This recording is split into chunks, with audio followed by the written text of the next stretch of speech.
Hello and welcome everyone. Hope all of you are doing great. I am Deepen Tomar and I am having over I am working with programmers from last 2 years and I am having overall 5 years of experience in IBM. In the today's session, we are going to discuss the introduction to high-level programming languages in IBM. So let let's start with the agenda for the today's session.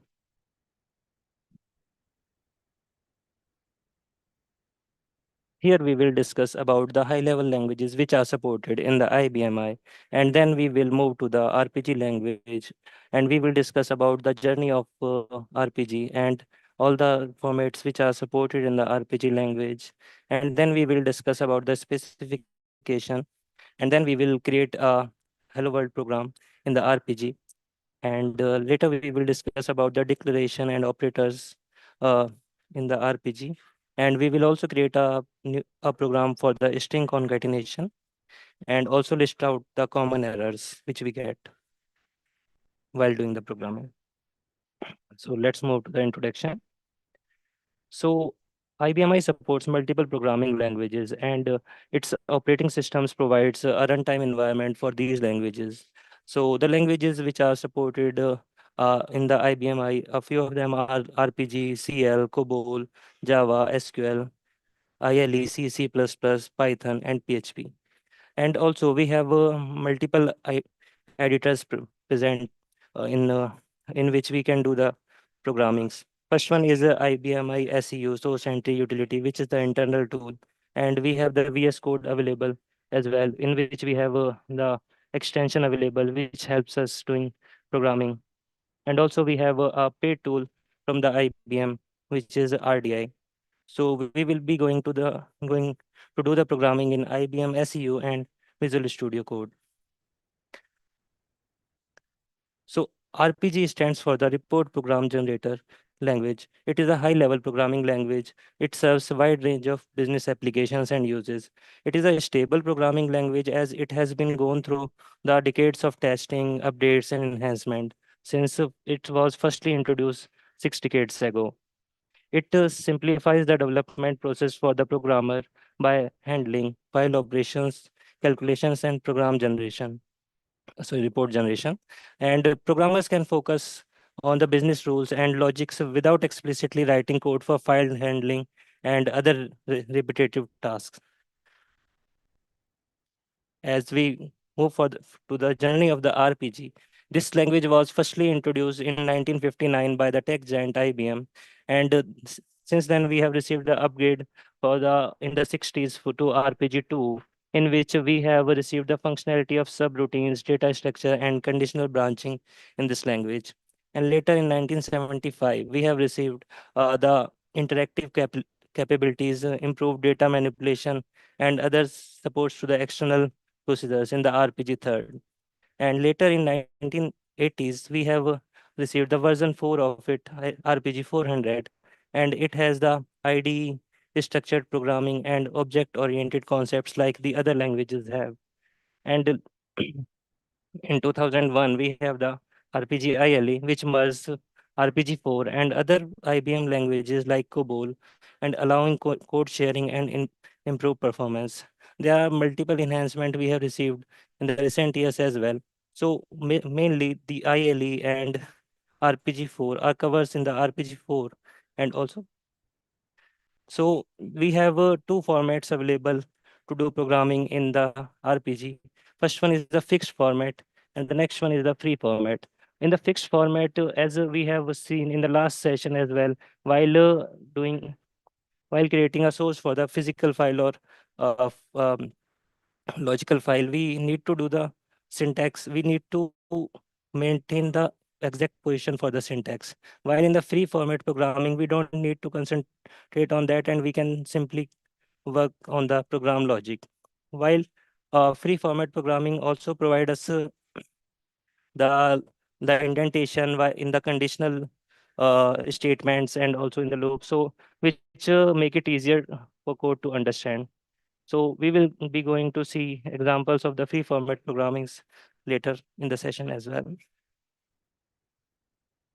And in the RPG, we have the specification available in the fixed format in which we can categorize our statements. So we have firstly available the H specification, which is used to provide the instructions to the compiler.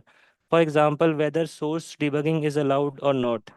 Nowadays, these inst- instructions are given while compiling the programs only. So whenever you will write a program, to create the object of it, you will be compiling it, and then if you want to provide a specific instruction and don't want to do that in the compile time, you can mention that in the H spec. While the F spec is used for the file specifications. So the files which we have created in the last session, physical or logical files, can be declared in the F specs. And for declaring the variables, we will be using the D specification. And the I specification is used for renaming the fields or record formats in the program. So there is this C specification available, which is mostly used. And here we do the file operations like reading, update, write, or delete, deleting the records, and also the calculations. And we can call the other programs and the procedures in this specification. Procedures are basically like the functions in the other languages. And then we have few other specs available too. But the O spec is used for the printing capabilities. Like we have uh, declare our printer files in the O spec, and the P spec is used for declaring the boundary of the procedures. And these specs are used in the fixed format only, not in the free format language.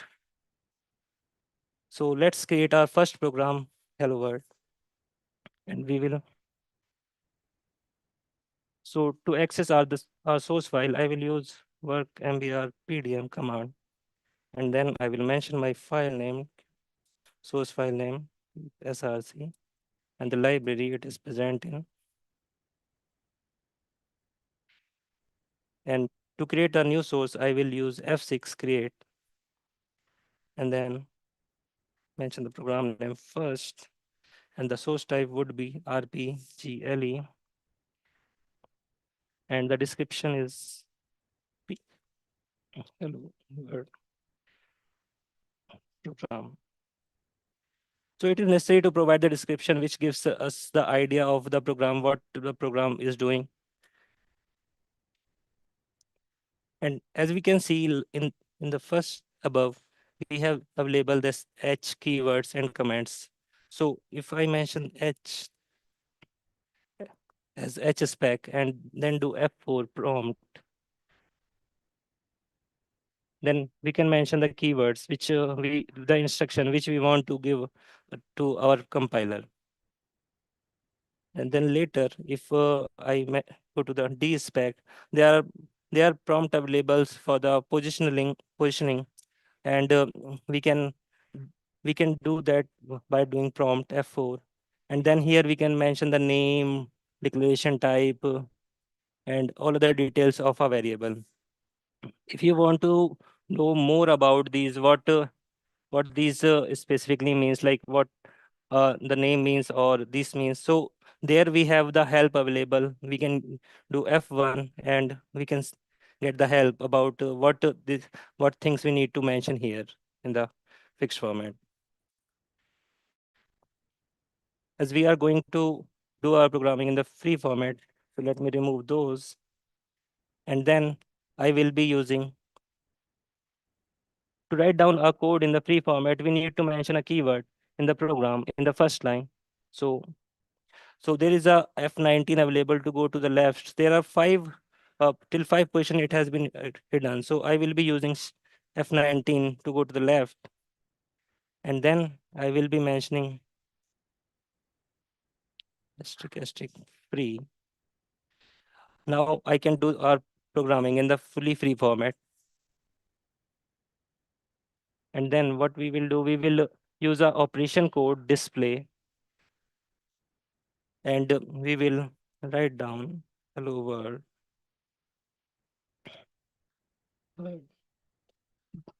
And then we'll mention the semicolon. This display keywords display the value, the string which is uh, in front of it is on the console when we call the program. And then we will turn on an indicator which is INLR. This indicators lets the compiler know that the program, the last record of the program has been reached and the resource can be released. If we don't turn on this indicator, we will be getting a compile time error while we are compiling our source. So to save this program, I will use file and then enter. Now we have our first program source, and to to create its object, we will be using 14 compile option, and we can use prompt to see what all instructions we going to given. So first one is a program. This program name is will be currently getting picked up as the source member, but we can also like change it, but let's keep it as it is. And then it is mentioning the library in which it will going to be compiled. And there are few others compilation options you can access by doing F10. So let's press enter and create our first program. So program first placed in library PIO int, and the severity is 0, and it has been created. So let's see if we have our object available in the library PIO int first. Okay, so I cannot find the object. So what is happening, like my library is not present currently, and I am not also mentioning in the work obj command the library name. So if I, as I have done the prompt on here, it is checking in the library list, current library list, and it is not able to find the object. While if I mention the PIO int, it it has found the object of our program, which is of attribute rpgle, and the text is program. While while we can also add the library in the library list by using the command edtlibl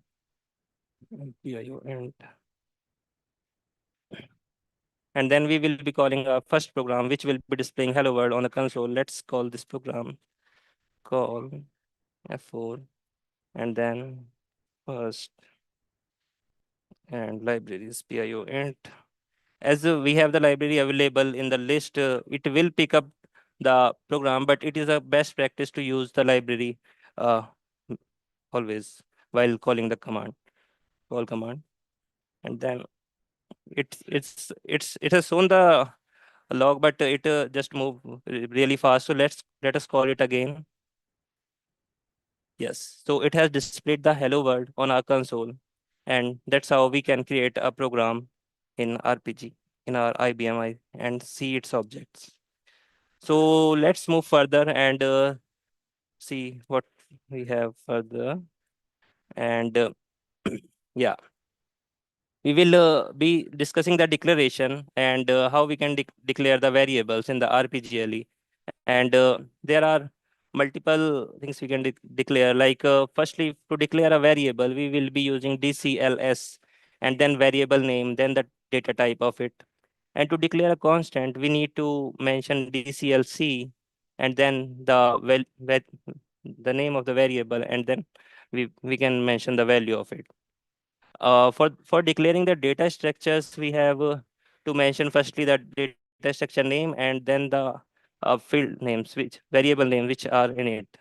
So like this, they are varchar, and then the varchar data type is there. And we can also declare files using DCLF in in the RPG. So I will be showing some examples for the declaration in the next examples. So there are the few operators we can use in RPGLE. For the arithmetic operations, we can use these operators and subtractions and these. And for assignment operators, we have these. For example, I want to add 3 to the variable x. So I can use this one, and which will be same as this, x equal to x plus 3. And same goes with this one. Uh, Like for the subtraction from x minus 3, we can use the same expression like this, like so on. So let's see some example of these, and see in the debug we will see, and how it is working we will find out. And let's run this program. So let me check if this program or exists in my library or not. So pcm3 and pio, and no, so it does not exist. So let me, we will need to compile it. So we will use 14 option, and then yes, now we have the pcm3 available in our library. Yeah. So for debugging it, we will be using the command strdbz, and then I am doing F4 prompt on it, and then I'm mentioning the program name pcm3. Okay, pio, and and then we can choose them as default. And then to add a breakpoint in the program, you can either use F6, add or clear breakpoint, or you can use this command br and 1, which is same as break 1. Okay, then I will be doing F12 on it, and then I'm calling call, and then pcm3 pio, and okay. So we have entered to our program, and as the breakpoint was added to the first position, the program has stayed on the first position. And to move forward, to take the next step, we have to press F10. And to check the values of the variables, we will be doing F11s. So in this program, what I have done, I have firstly declare two variables which are of packed data type and length 3, and I have used the initialize keyword ing, and given the length of and given the value of 15 to variable 1, and variable 2 have the value of 5. While if the ing I don't mention any value after ing, it will be initializing it with 0. So it is the best practice to initialize the variables, as it prevents it from having any null value. So let's move forward. We have these three variables available, and we will be doing multiple operations of addition, subtractions, and so on. So now let's see the value of var1 and var2. What's value we have on those? I am pressing F11 here to see the value of 15 we have, and the value of 5 we have here, and for the result we have the value of 0. So currently it is on this line, but it has not been executed yet. When I will press F7, F10, it will be executed. So then now see the value of the result, F11, it has been changed to 20, as it has 15 and 5. And for now the result value will be 15, but when we will do this operation, it will be replaced with the this value. So we have the var1 as 15 and var2 as 5. So it will, when this line will be executed, it should be 15, not 1510. Sorry about that. I was considering the result value, not the var1 value there. And then after the multiplication, 15 into 5, let's see the value of this. And we have the 75 value available here. And for the division, it should be 3. F11, 3, right. And for the assignment operators, we have uh, assigned the value. We are assigning currently the value of result as 10. So let me execute this line. And now we have the value of result as 10. And then we are adding the value of 5 in the result. So currently it is 10, and after its execution it should be 15, right. And we have this operator, which I have added a command. To add the command, you can use the slashes, two slashes, and then mention the command. So it means same as this one. So we will be adding a +5 value to the result. So currently its value is 15, so it will be adding 5 more on it. So let's see the value of result, it is 20. And then we are doing the subtraction of 5, then we will be getting the value of 15 here again, right? And then from the multiplication, we have the value of 75. And then from the division, we are doing the division by 5, and then we should have 15, right? And then we are turning the indicator INR on, which signifies that the program has been officially ended, has come to the last record, and resource can be released, and then we can return. Now our program has been completed. And to end the debug, we will be running this command end dbz.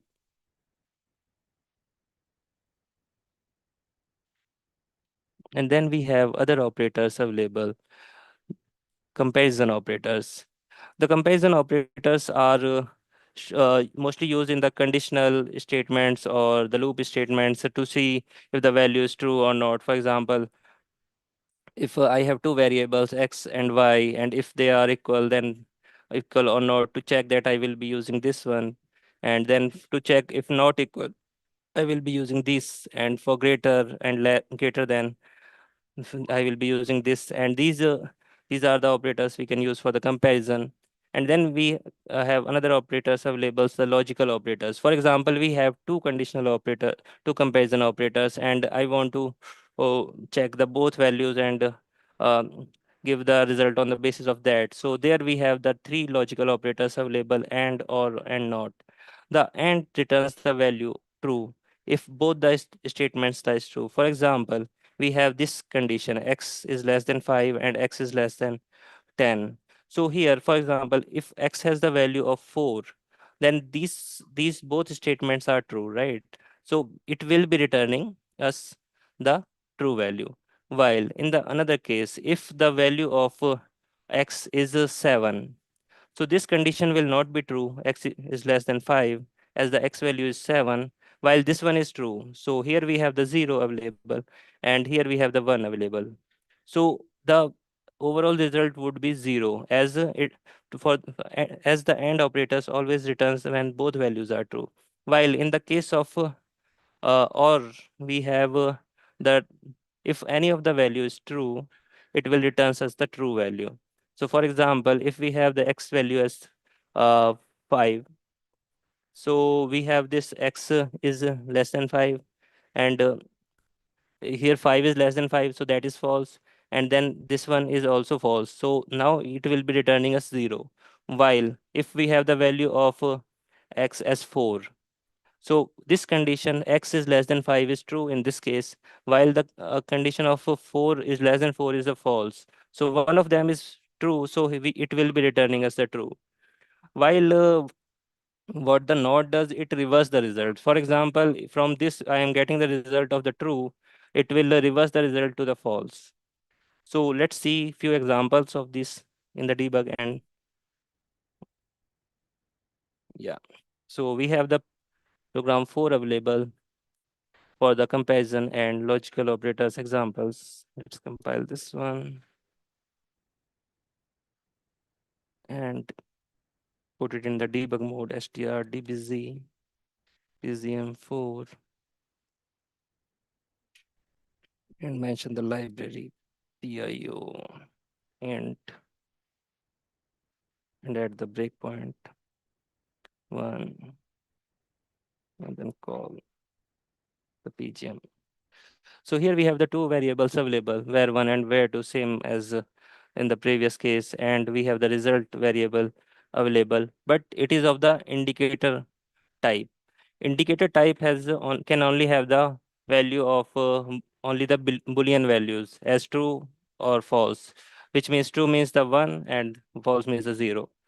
So currently, let's execute the statement. I'm taking F10 to move to the forward step, and then let's see the value of var1, var2, and the result: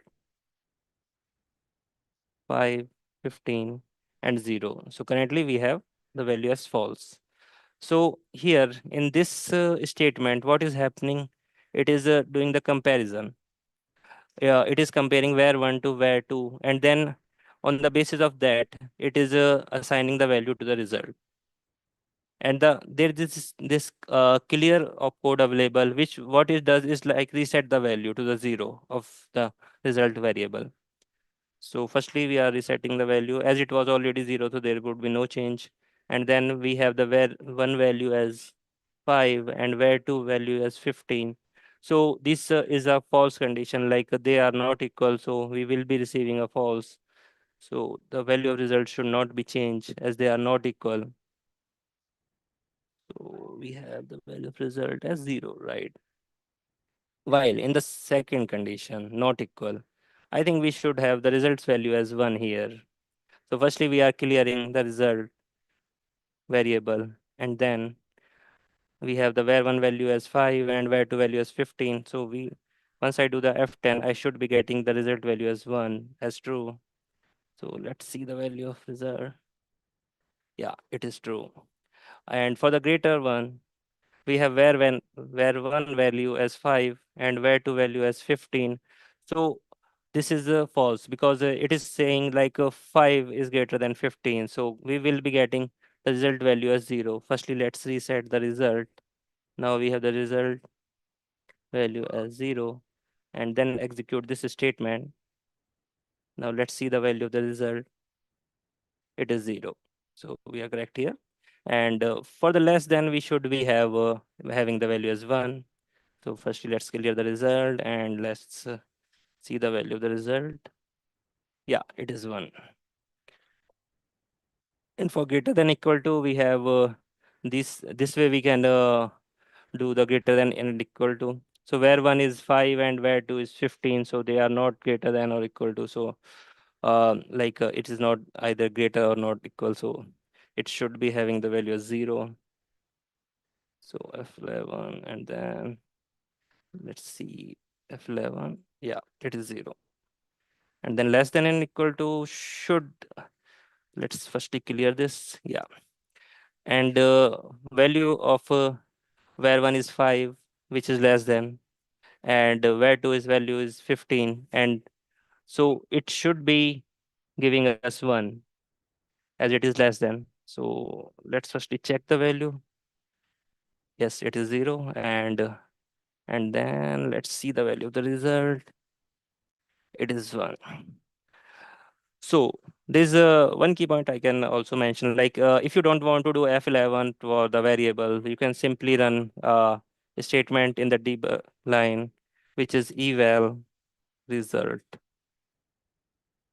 So it will also display the value. Or for example, eval var1. It will also show the value of the variable for which you want to check the value. And then let's come to the logical operators. So we have this condition where 1 is less than 6, where one value is 5, right? So it's less than 6. But where one value is 5 and it is greater than 4, so that condition is also true. So both of these conditions are true. And let's firstly reset the value of the result, which is 0. And what ends give? It gives us the 1 when both of the conditions are true. So as here we can see both conditions seems to be true. So it should be giving us the 1. Let's do that. F11. Yes, we have the value of result as 1. And then we have the another condition available here where we have the where one value as 5. And so it is saying that where 1 is less than 6. That is correct as its value is 5. But in the second condition, it is saying the where 1 value is greater than where 2. Here we have the value of where 1 is 5 while the where 2 value is 15. So this condition is false. So here we should be getting the result as 0 because one of to have the value as 1, we should have both the condition to be true in this case. So let's see F11. Yeah. And then let's move forward to the further to the OR case.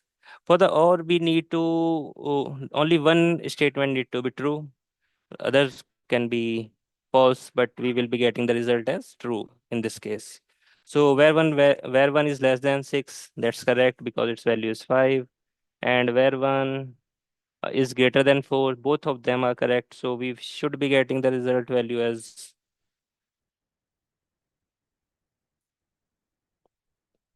1 F11. Right. While in the case of this, we have where one value as 5, and here we are checking that where one is we are saying that where one is greater than where 2, which is false, because where 2 is 5, 15, and where 1 is 5, while the first condition is true. So in this case, we will be getting the result value as 1 as true, because to give the value as 1, in our case, we only need one statement to be true. So let's do that and see the value of the result. Right. And in the not case, we reverse the result. So firstly, let's clear out the result value and do F11 here, 0, and where 1 is 5 and where 2 is 15. So in this case, which it is false statement. Like so, and we have the not available here. So what it will be doing, it will be turning the false statement to the false to the true. So we will be getting the value of the result as 1 here. So let's see the value of the result. That's one. Okay. And then we have another case available of the not, which is in which we are saying where 1 is less than where 2, which is true, because as 5 and 15, and and the true would be turning it to the false with the not of available. So we will be getting the value of the result as 0 here in this case. Let's do F11 here. Yes, we have the value of the result as 0. And then we are turning our INLR indicator on, and it is ending the program. So now we have in these examples we have gone through the uh, logical operators, comparison operators, and let's move forward to another slide. So now we will be going to create a concatenation program here, where we will be going to concatenate two strings in a result variable. So we have this program available, program 2, and to move left, I will be using F19, Shift F7, and there we have variable 1 available as the value. It is of the length 10 and initialized with hello, and we have the variable 2 available, which length is also 10 and initialized with the word. And we have the result variable, which is currently initialized as blank. Okay. And then we are doing we are using a eval opcode, and we are assigning the value of result as var1 plus var2. So what eval opcode does, it firstly performs the operation of the right side, like it will firstly do the var1 plus var2, and then it will assign the value, its value to the result.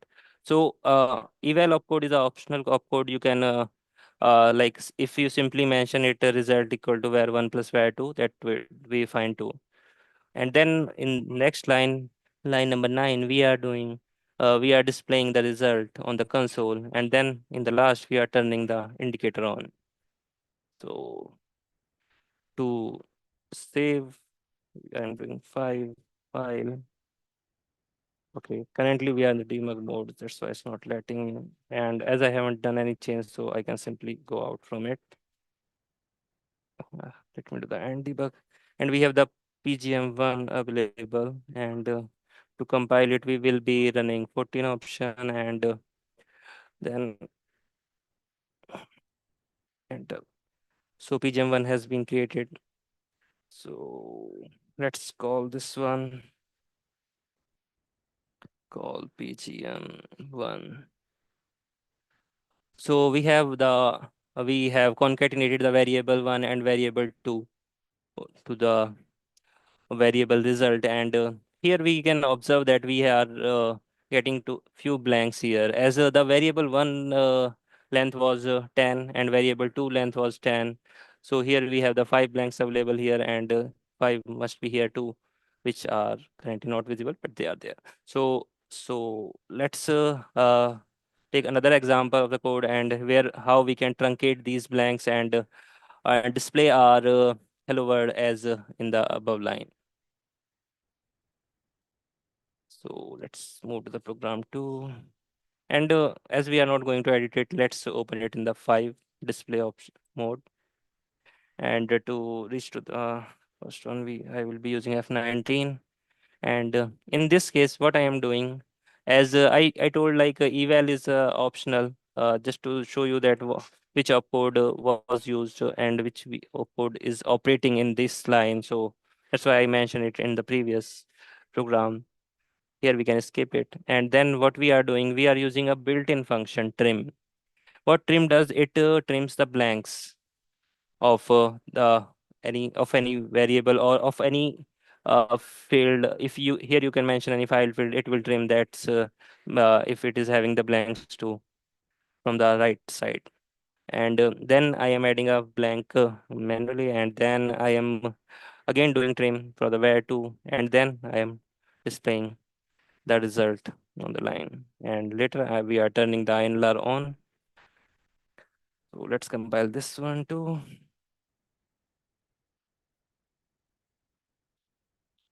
Okay, so let's call PGM2 and we should have our hello world displayed correctly here. So yeah, so let's move forward to the next slide.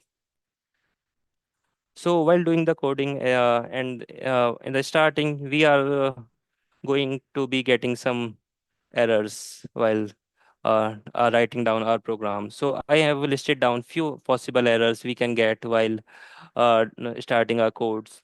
And let's write like go to the program and see what could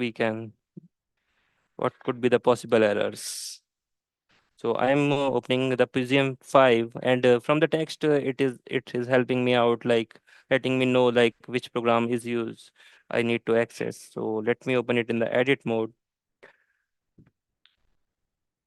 And so first and foremost thing, what we can do, we can miss to turn on the LR indicator. And when we do that, when we compile, we receives error. So let me compile the program, and I am getting the severity 40 here, and my program object has not been created yet. So how we can resolve that error and where we need to see, right? Because from this message you are not able to tell what to have gone wrong. So what we need to do, we need to run a command which is work splf lf, and then we have to go to the here in these are the program names which so whenever we run a program, it creates a spool file or a printer file. So spool file, the recent one comes in the last queue. So this is the PGM5, and here we can see what was the possible error. And let's to see it, we have to take the 5 option display, and then to and the errors are mentioned in the last. So let's move to the control B. B is used for the bottom, and then we have firstly there are the severities of the errors. We have the message ID, severity, and then we have the text. So first one is the zero severity. So these are informative messages, and then we have the severity 40 for this. And the error is the compiler cannot determine how the program can end. Okay, so as we told, like INLR is needed to let the compiler know that the program has been officially ended. It is the last record. So, and if for for this one, I am not sure. Like we will be seeing the line, but another cases we will be seeing the line. So let's to search the specific line where we are getting the error. What we need to do, firstly, we need to paste the error message in the find, and then we have to use the Shift F4. Let me show you that. Find options and Shift find. Here we need to use the F16 find. So if I do Shift F4 here, it will show me that. And here we don't have the sequence as for this one we have just commented out. It is not the statement specific error. So let's um, and then we can come out. We have uh, again came to the program and go down, and let me turn on this indicator and do file on it. Now my program has been successfully created with the zero severity. As I have also mentioned it in the slide that when you get this error, that means the LR indicator is not on. And there's another possible error we can get. While in this scenario, we are doing the addition operation while we have forgot to declare the result variable. And when I try to compile it, I'm getting this 30 severity. And to access the program spool file, I will be running the work SPLF command and then going to the last one and then taking 5 option here and going to bottom. And then we have these two errors available, RNF7030 and RNF7503. So this is one thing to note, whenever you are getting this error, name or indicator not defined, and the other errors too. So what it is required, like firstly you need to check this one message. This message firstly you need to resolve this message. It could be it will resolve the another one too. So let's find this. I am doing Shift F4 here, F16 basically, and then here I have the message ID and then I have the sequence too. If I search this sequence, I can find the specific line. And also here we have a few more details, it is mentioning the result is not defined. But let's go to the particular sequence too. Right. So here we can see on the sequence 8008, we have this line available, and on this we are getting the error. So to resolve it, what we need to do, and we need to declare the result, and then it should resolve this error and the other one too.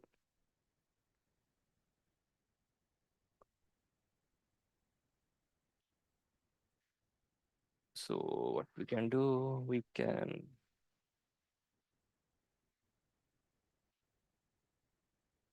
and also there's one more error we will get, but let's firstly declare that result and change it to value to 5, initialize to blank.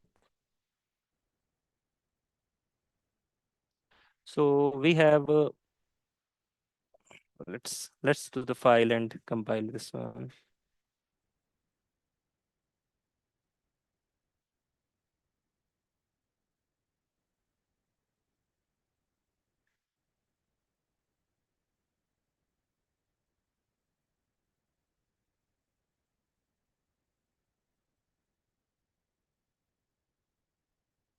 My server has been disconnected. Let me see.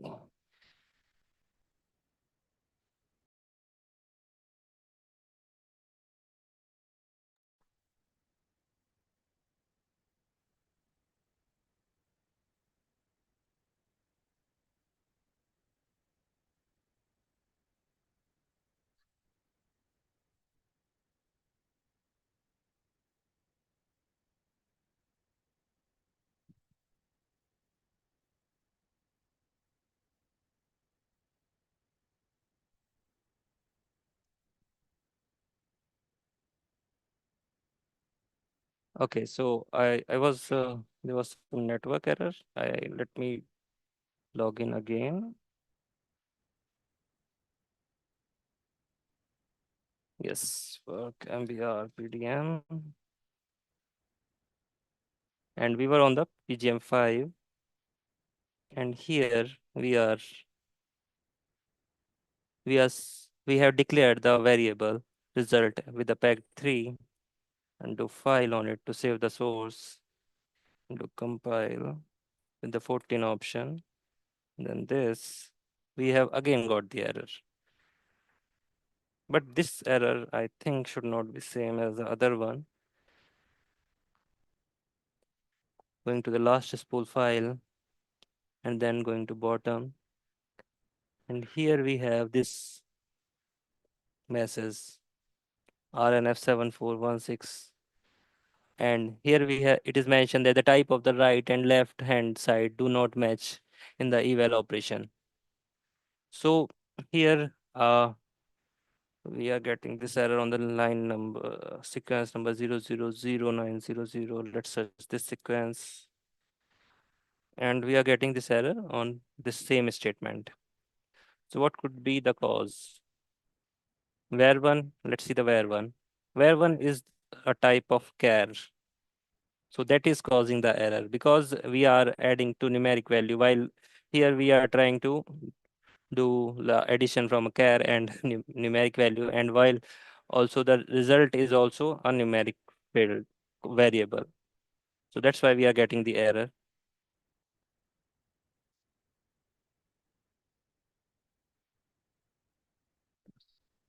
So let's create variable 4, and instead of doing the addition of where 1 and where 2, and let's do the addition of where 3 and where 4, and then it should be compiling.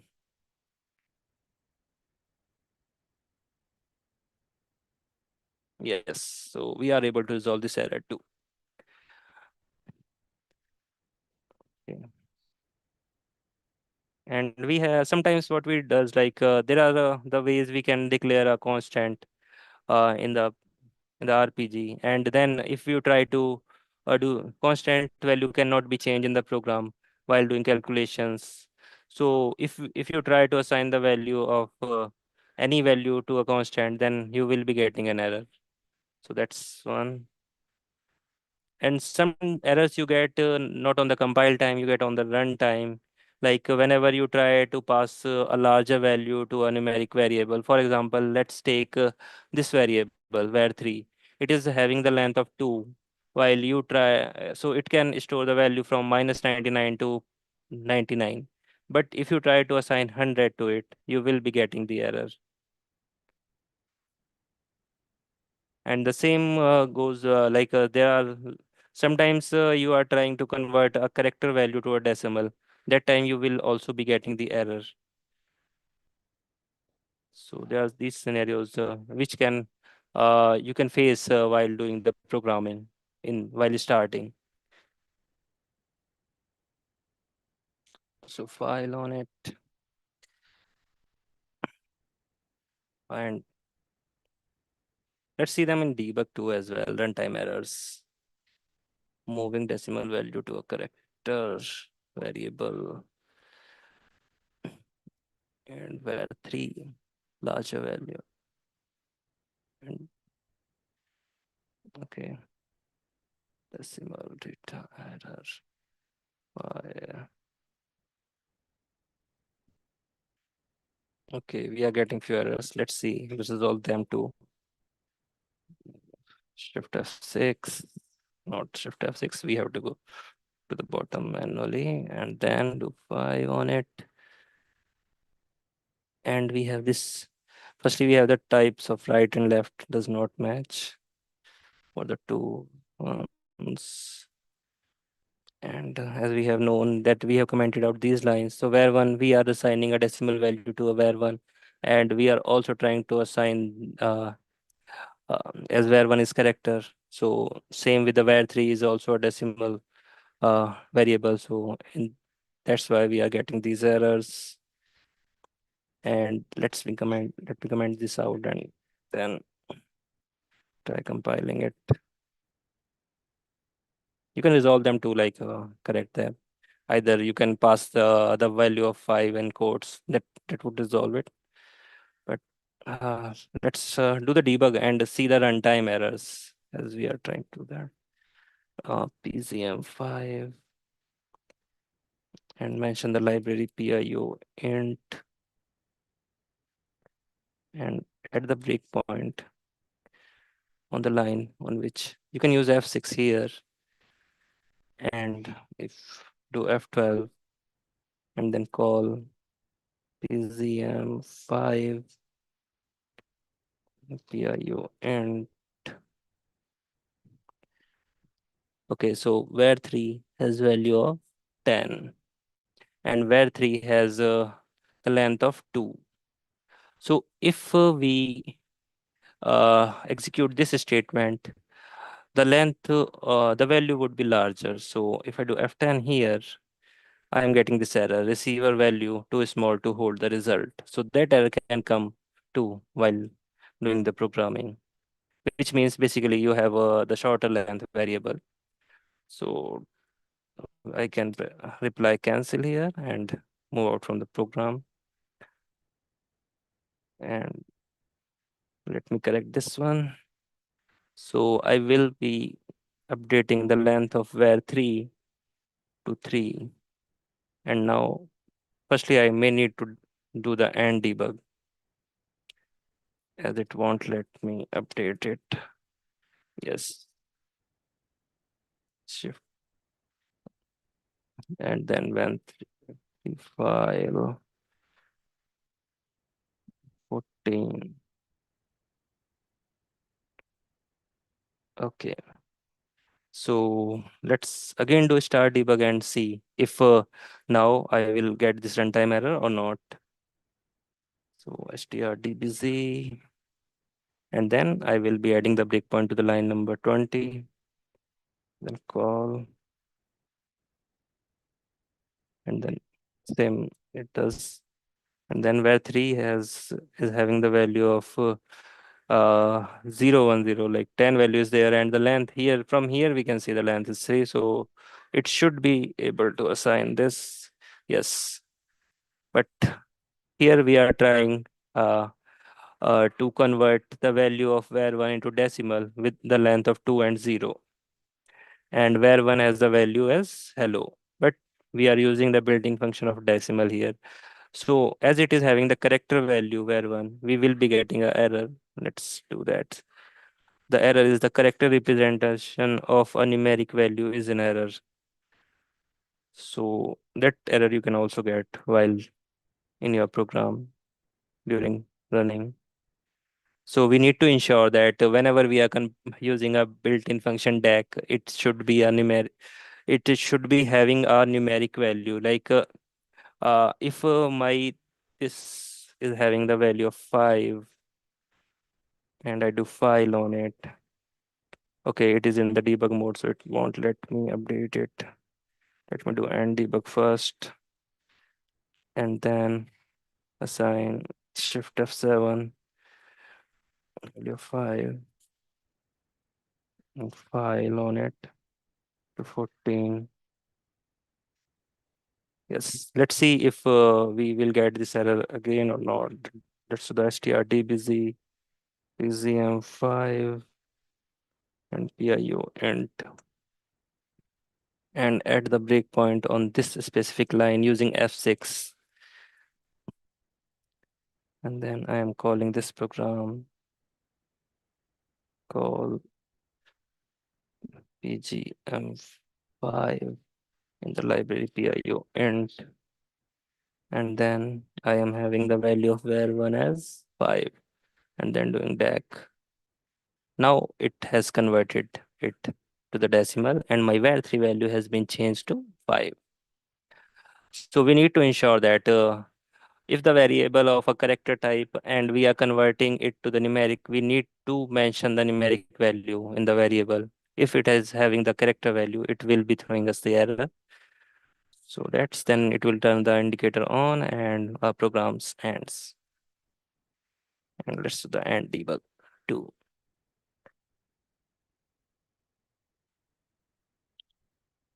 Okay. So these are the possible errors you can get while doing the programming. And there's one more topic we can cover. We will be declaring a file in our program, and then we will be reading its records.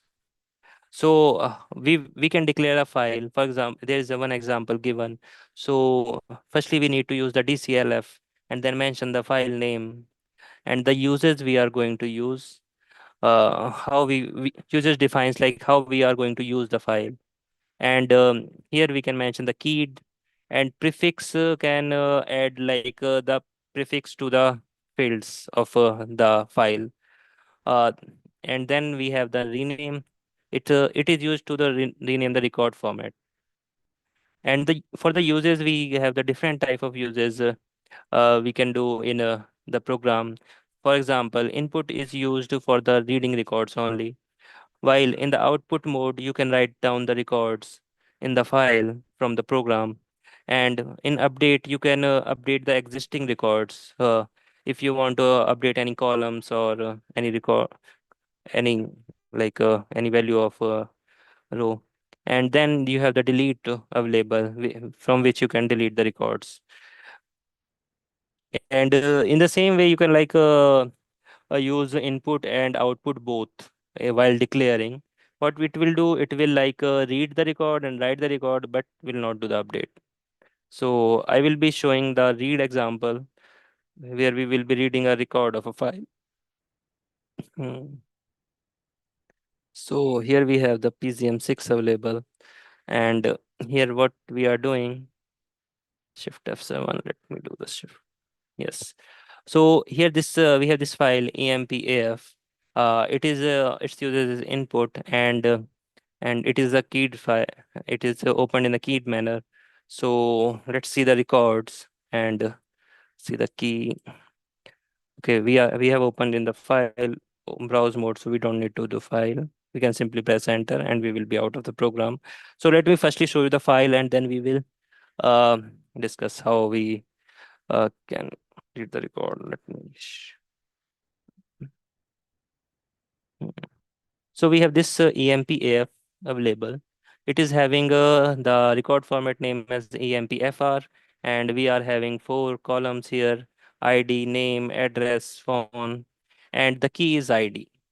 So from the key, we will be reading the record in the sequence manner on the basis of ID. So for example, if I read the do a run query on it on this file, run query is this EMPAF. The object is not found. So what we need to do, we need to add his, either we can do run query, and then we can mention, okay, input file not found. Let's firstly do work obj on it, if it is available or not, and PIU, and it is available. Okay, and then do PIU INT. Like now we have these records, employee IDs, and you can see like they are not in the ID are not in the sequence. First is in the fourth position, and in the ID2 is in the second position, and third is on third, while the fourth is on the first position. But while reading the keyed file, as the key is added on the employee ID, we will be reading those records sequentially as with ID. For example, ID1 and 2 and then 3 and so on will be read from the program.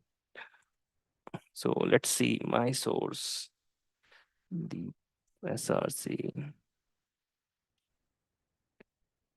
and uh, let me first add the library in the library list. 30 PIUINT, and then I will be, let me open the program. What we are doing in it. Oh, sorry about that. Work MBR PDM. What we are doing, we are using a opcode read, and which is reading this file EMPAF, and Then we are displaying the column value ID and name.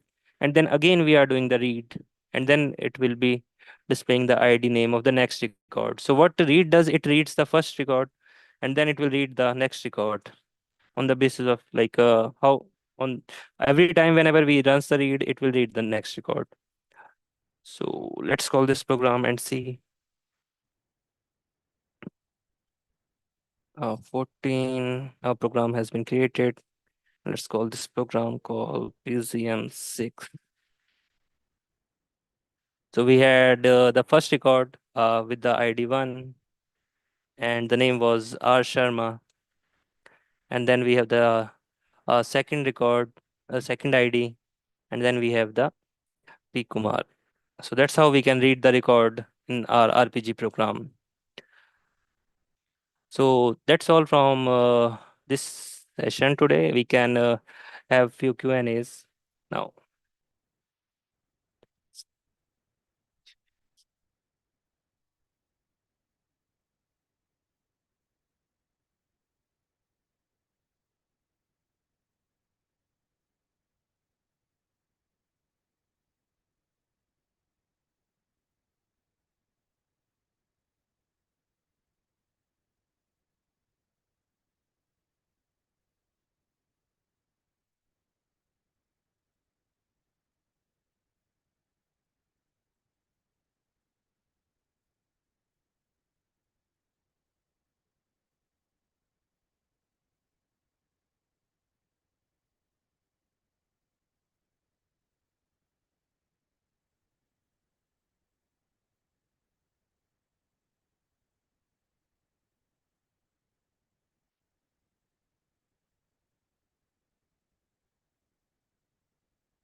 Yes, we have received a question to discuss the last topic again. So let me just go through it again. So we have one file available, EMPAF,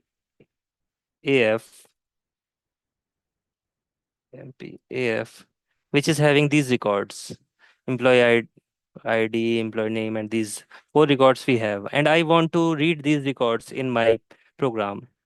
So how I can read that? So firstly, in the program, I need to enter the file name and declare the file. And how on the basis of uses we will be mentioning like how we are going to how we are opening this file. So in this we are using it in the input mode, in which we can simply read the record while we cannot edit the records. So but the first line in line number 2 we are declaring it, and we are mentioning that the file is keyed, so it will be reading the records sequentially on the basis of ID. So as the records will be added, as we will be seeing the record, firstly the record of ID1, and then ID2 and ID3 and ID4, not the basis of the RRM, like not the basis of how the records are written in the file, while while on the basis of the key. And here, firstly, we have this statement available as read EMPAF. And in the read EMPAF, we are mentioning we are firstly reading the first record of the file, and the lowest ID available there is 1. So it will read the ID 1 record. And firstly, I am displaying using display output the first ID, and then I'm displaying the name, and then again I am using the read. So as the first record has been read by the program, then the cursor will move to the next record, and then we will read the next record of ID, and we have the available record of the ID2. So we will be reading the ID2 records, and then we will be displaying its ID and name, and then our programs ends. So that's how program works. Let me know if it's clear out your doubt.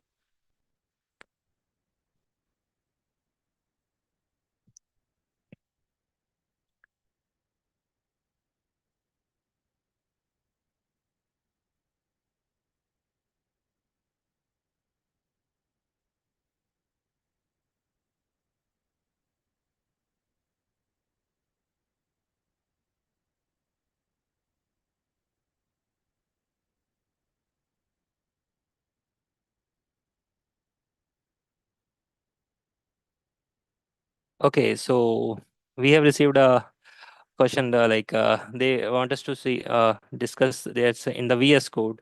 In the VS Code, we can in the same manner we can access this source file in the VS Code too. Right. I've just that I have VS Code open, right? I am connecting to the lab server.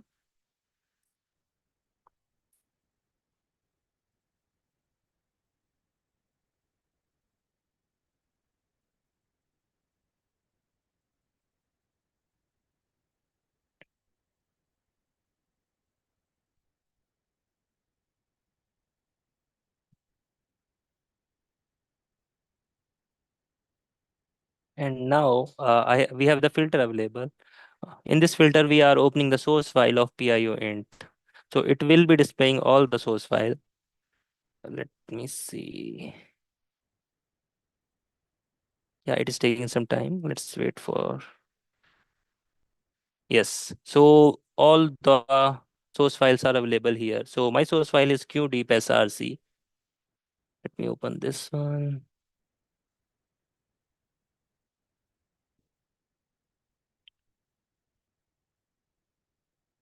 Now we have this hello world program. To create the hello world program, you can simply create a new member. It will create that. Let me hide these first. Hmm. New member, name of the source member, which is maybe mention it as second dot rpcle. Hmm.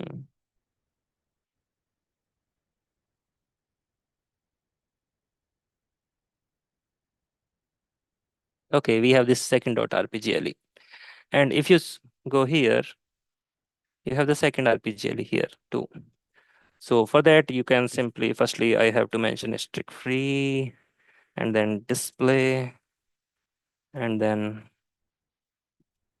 hello world. Ensure to always use semicolon in the last, otherwise you will be getting one error to INLR, and then turning it on. And then you can do Control S. It will save that, and same can be visible here. So in a similar manner, you can create write down the program in the VS Code, and for compile you need to use Control E and then run this command, and then it creates the program too. Here we are seeing that this program has been created. So if you do work obj here, work obj, and second, let me mention the file name, library name too, PIU, and second, I have the my program created. And if I call this one, okay, it was a bit fast. Let me do it again. It is not staying here. Console, yeah. Now we have created the program on VS Code 2, and we can run it here.